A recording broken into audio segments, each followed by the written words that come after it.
जिंदगी में बहुत परेशानियां हैं, बहुत उलझने हैं जो ख़त्म होने का नाम ही नहीं ले रही। तो पंडित प्रदीप मिश्रा जी का यह उपाय आपके लिए है।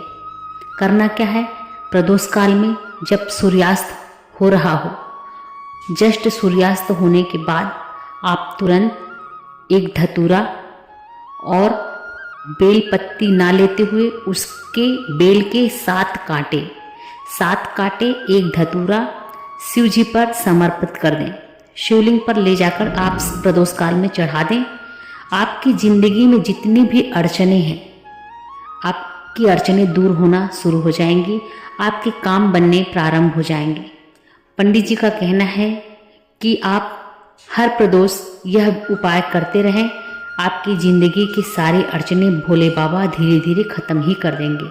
आप जरूर प्रैक्टिकल करके देखें। हर हर महादेव।